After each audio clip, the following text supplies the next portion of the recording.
Hi. So today I'm going to talk about the differences between academic finance and the real world finance. If you have studied finance in university, I'm going to tell you how is it going to be different when you join the real world and you work in a bank or an insurance company or a hedge fund.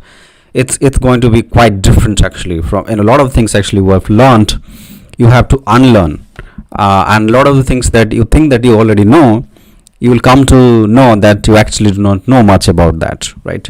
So it gives you a very wrong impression, right? When you do finance, master's degree or MBA finance, MSc finance, MSc financial economics or quant finance in many university, it gives you wrong impression about this field. But when you actually work, you will see that it is quite different, right? It's similar actually in other fields also. If you do a computer science master's degree or bachelor degree, you learn a lot of things that are pretty much useless when you actually start working, right? When you actually work as a software engineer, all you need to know is how to write proper code. But when you do computer science, you learn a lot of mathematics, a lot of other stuff which are pretty much useless in the real world, except maybe in few cases. The field of finance is a bit different in that way. A lot of theory we will study actually is useful, but the thing is that the way it is taught is quite different from how it is used in the real world. And I'll tell you from my own experience, but what also I have heard from people, and as to why people are not that not fan of finance masters or finance MBA finance programs, because a lot of things you learn there, it's far from the reality. It's also because most of the academicians, most of the professors have no real world experience. They probably have written a lot of papers, have gone through a lot of books, have studied finance, done PhD in finance. The problem is that they have no idea about real world finance. They have never worked in a fund, they have never managed money, they have never worked in a bank.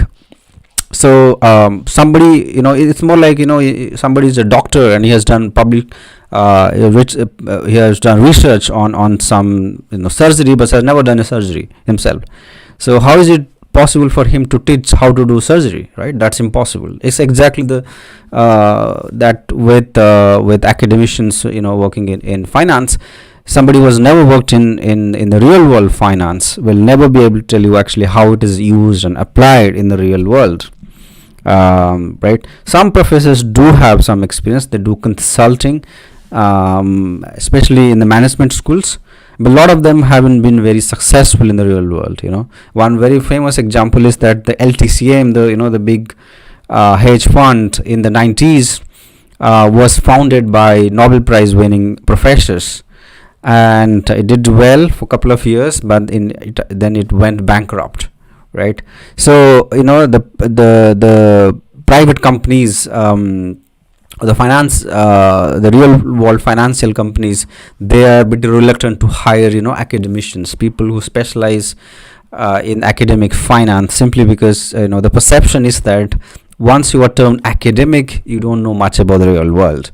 That may not be the case, but that's the reason why you don't see many academic professionals working in the real world finance actually, right? There are some exceptions, but not too many, right? So that's one thing to note actually. The thing is that what you have learned from your professors is good enough, it's going to be useful, but you have to make some adjustment. You really need to then unlearn certain things. You need to learn certain new things when you start working, and I'm going to give you some examples, right?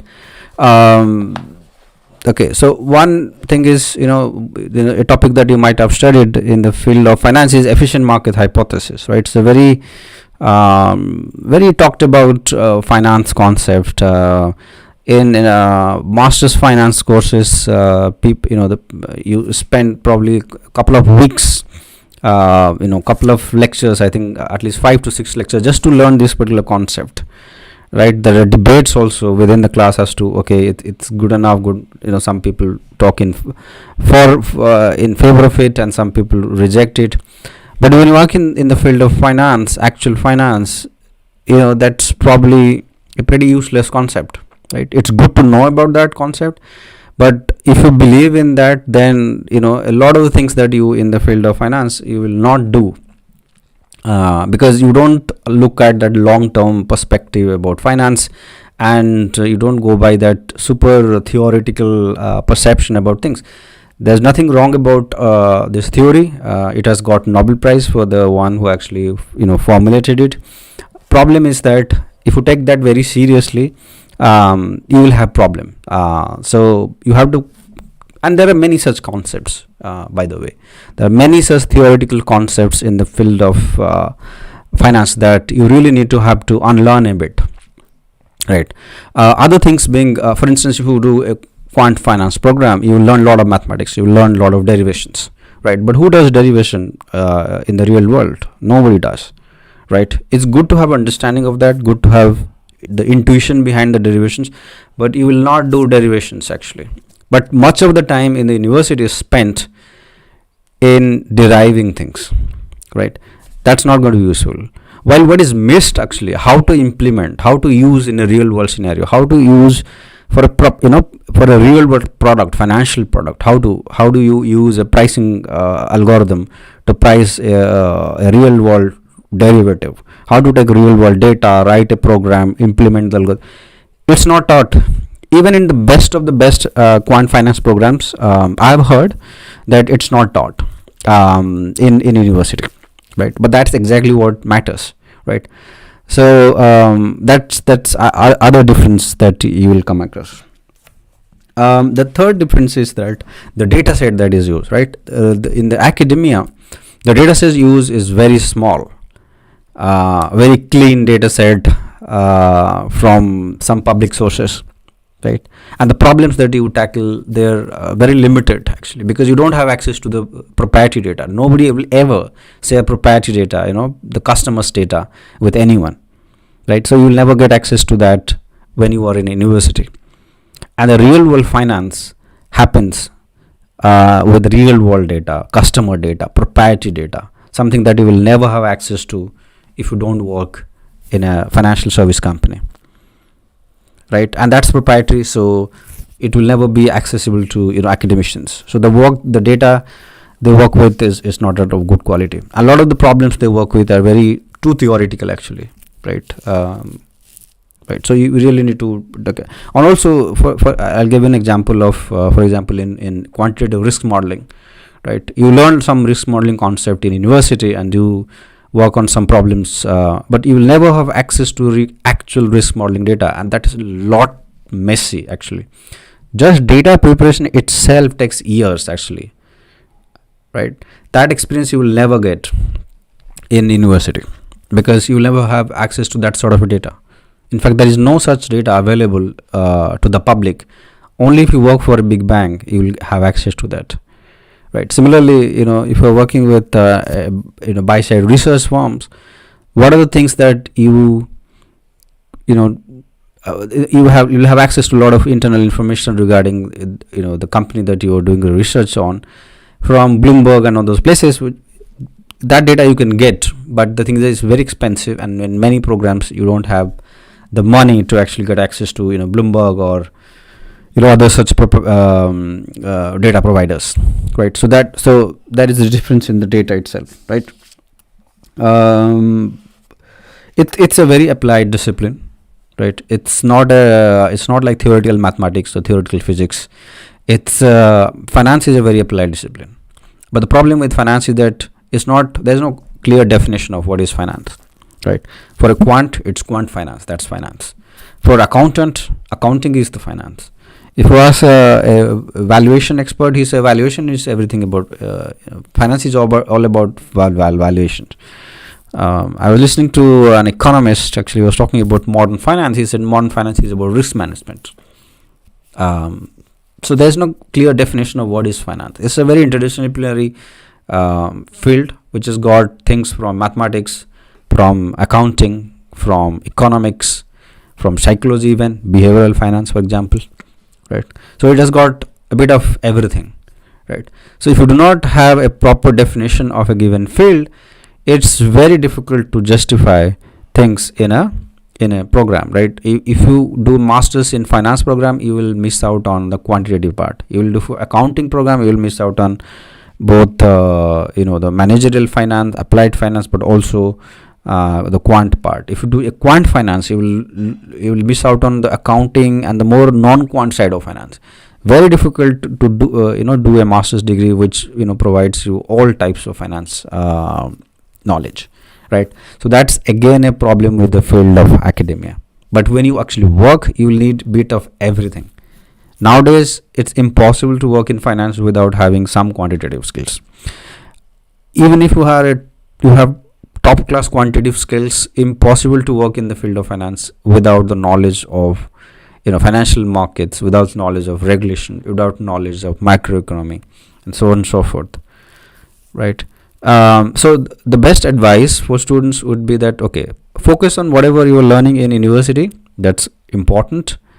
Even if you do not have any finance degree, that's also fine. Don't worry about that. That's less important. In fact, sometimes it is a blessing in disguise.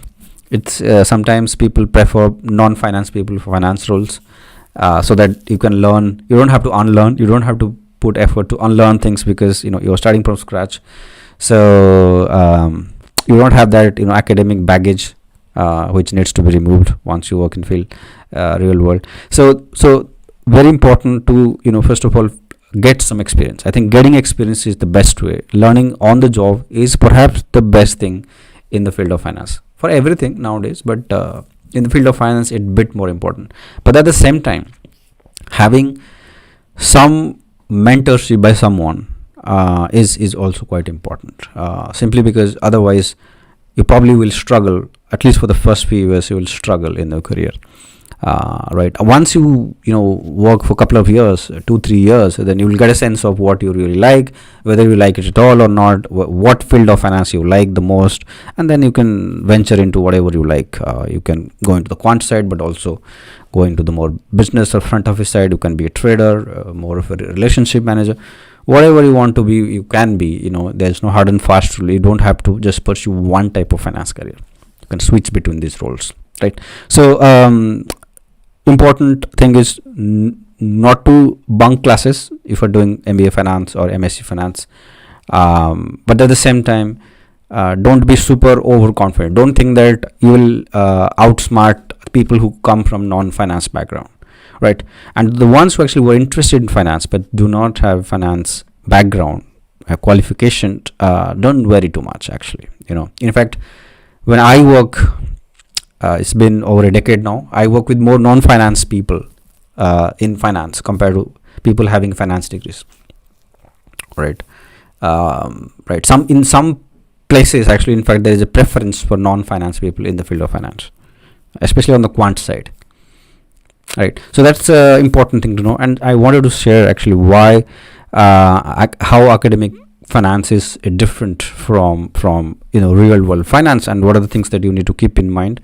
But having said that, I am not discouraging you to learn theoretical finance well, or I am not discouraging you to not take your finance courses very seriously. Not at all. In fact, you must focus on that, on things, but have an open mind when you join in the industry, so that you can get the best of both, right? You use your theoretical knowledge, but at the same time open to learn from other more applied people, people who have real world experience, people who have been doing real world things for years and decades. Don't have that sort of ego that I already know so much of finance because I have done CFA. That's fine. The guy who has been working in that company for 10 years, he doesn't have a CFA, he's just a bachelor degree in mathematics. He's not a CFA, but he probably can lecture you for I don't know how. So don't have that sort of ego that just because you have a CFA or MSc finance from top university, you know more than non-finance people working in finance. That's pretty rubbish. Finance is a very applied field, and only people who do it full time for a living, they understand it. So have that in mind. Okay, this is something I wanted to share with you. If you already have some experience and you want to share your thoughts, please do that in the comment section. Thanks for watching, and see you in another video, guys.